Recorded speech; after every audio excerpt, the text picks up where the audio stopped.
Saya sering kepada Jasa Marga minta maaf, kepada Jasa Marga.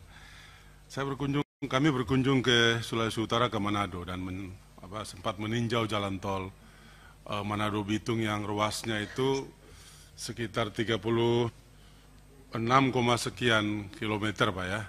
Nah, yang kami tahu bahwa proyek pembangunan jalan tol Manado Bitung itu tentu dibangun karena ada pertimbangan bisnis bagi Jasa Marga terkait dengan kawasan ekonomi khusus Bitung, Perumahan Pana.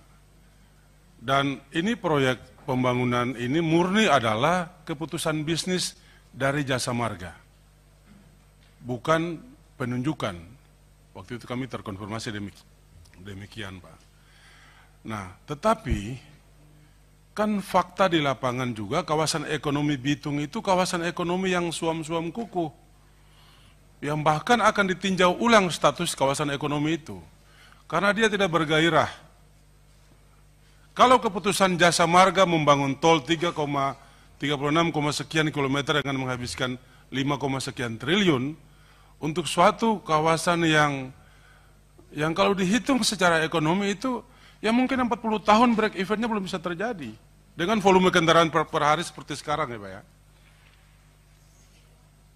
Kecuali ada terobosan baru dari pemerintah pusat atau pemerintah daerah Provinsi Sulawesi Utara dan misalnya Kota Bitung yang kemudian menjadikan kawasan ekonomi itu kawasan yang bergairah secara ekonomi sehingga mobilitas arus barang ya kendaraan yang menggunakan jasa tol itu meningkat.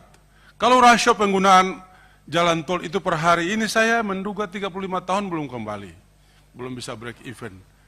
Itu investasi Jasa Marga di jalan tol Manado Bitung, Pak. Tolong berikan penjelasan kepada kami di forum rapat ini, apa kira-kira pertimbangan yang paling fundamental bagi manajemen Jasa Marga untuk membangun jalan tol Manado Bitung. Ya. Kasih kami pertimbangan, Pak. Meskipun terus terang saya sebagai anggota Komisi 6, saya tidak dalam posisi mempermasalahkan dia, tidak. Saya tidak menolak dia atau menentang pembangunan, tidak sama sekali, Pak. Karena di sisi lain mindset saya juga ada kesadaran bahwa membangun infrastruktur itu tidak harus dilihat sebagai investasi. Ya, sama seperti dulu di Perancis juga, ya, raja-raja Perancis itu membangun ruas jalannya lebarnya 100 meter meskipun dilewati oleh hanya 2, 3, atau 10 kereta kuda saat itu. Tapi itu tidak dilihat sebagai investasi, itu dilihat sebagai infrastruktur.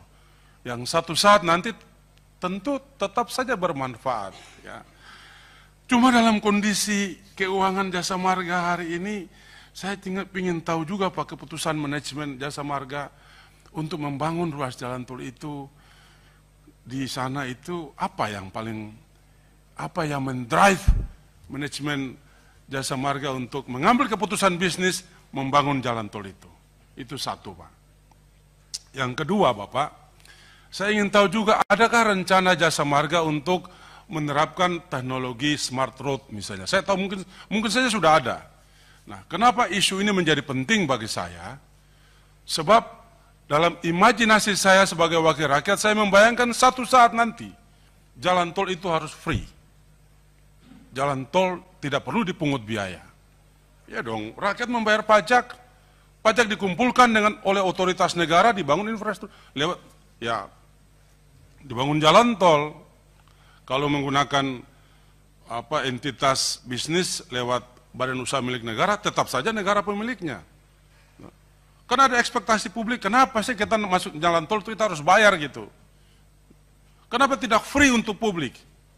Nah, belum bisa saat ini, tapi kalau Bapak menerapkan teknologi smart road satu saat nanti, kan bisa dihitung itu berapa volume kendaraan yang lewat jalan tol itu.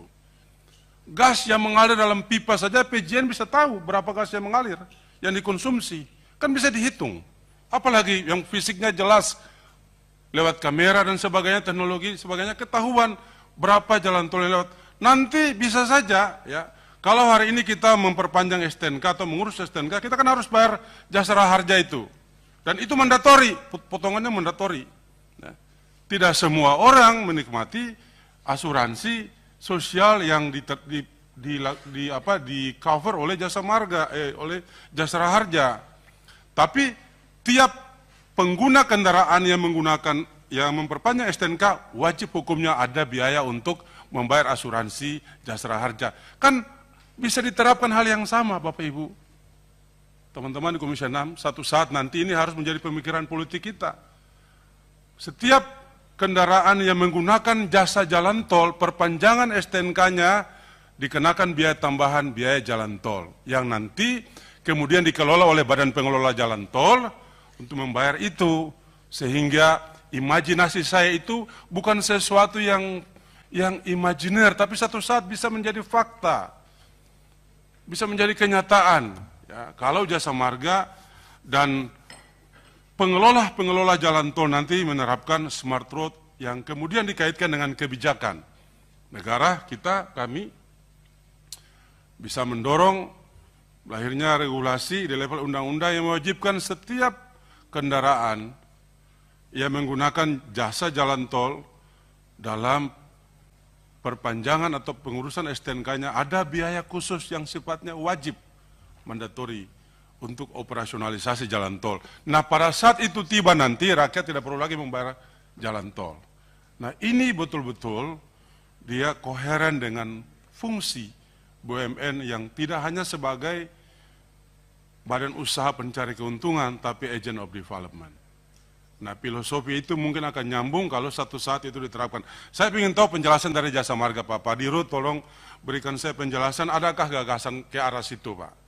Kalau mungkin hari ini itu masih dianggap utopia, sesuatu yang di awan-awan, tapi kan tidak salah juga kalau itu menjadi kajian. Dan ini menjadi perhatian kami di Komisi 6, untuk satu saat nanti mesti ada pemikiran terobosan untuk melahirkan regulasi yang mewajibkan setiap pengguna kendaraan, setiap pemilik kendaraan pengguna jalan tol ada biaya wajib untuk pengelolaan jalan tol.